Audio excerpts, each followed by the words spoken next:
Hello, my name is Jonathan Molker. I'm the assistant to the pastor at New Hanover Presbyterian Church, and this is our daily devotion for Wednesday, January 13th, 2020. I want to read from you from Ephesians chapter 4. It's a passage that I've been thinking a lot about recently.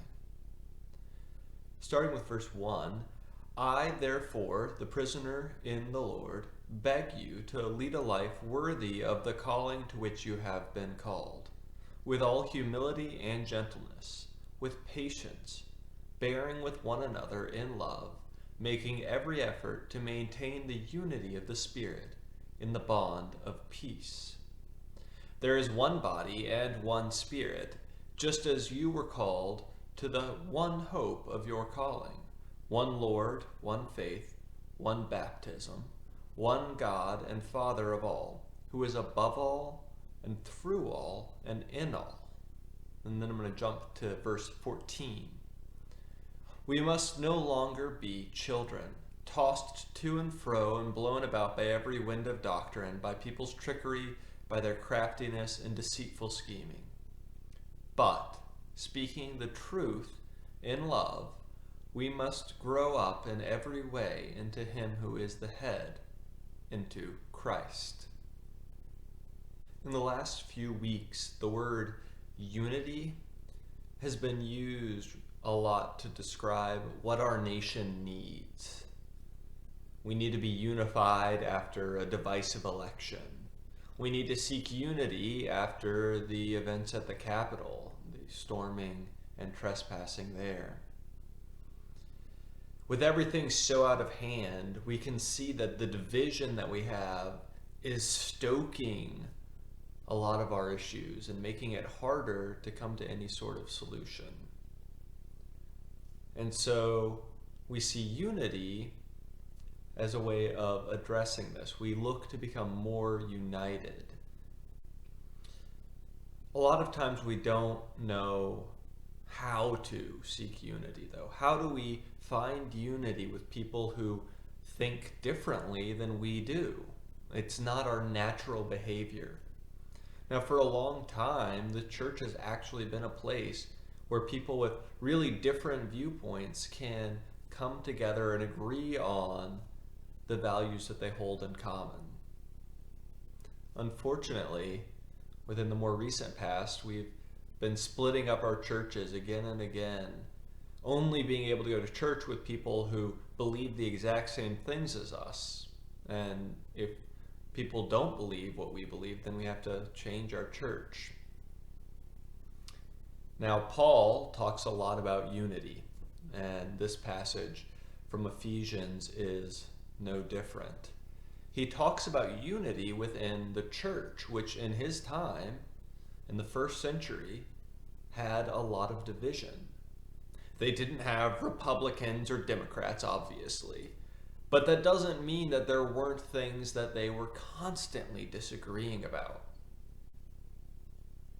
And so this passage from Ephesians speaks to how we find unity among people who don't agree and people who care about their beliefs still. Paul starts it with this idea of truth. We must speak truth and love to have unity.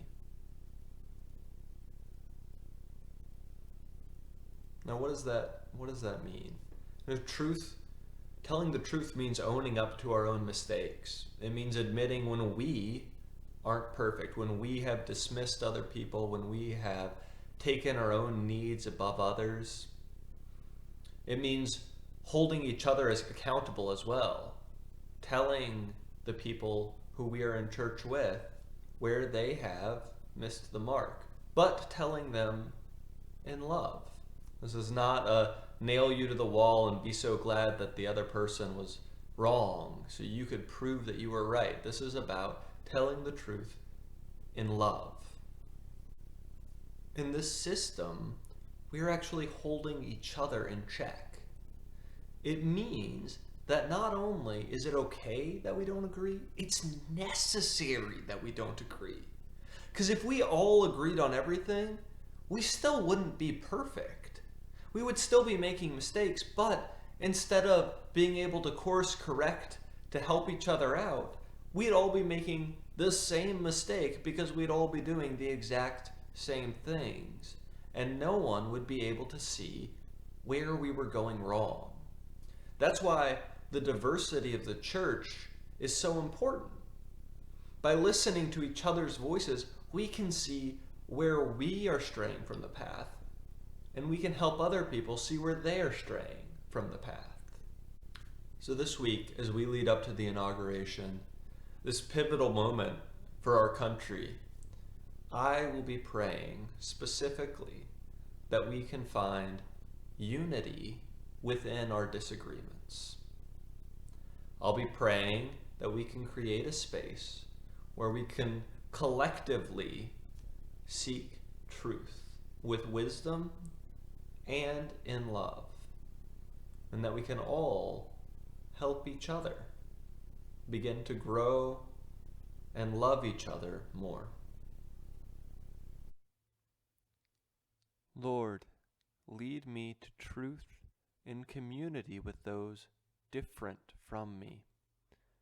Teach us to learn from each other with love and peace. Remind us to love one another. Amen.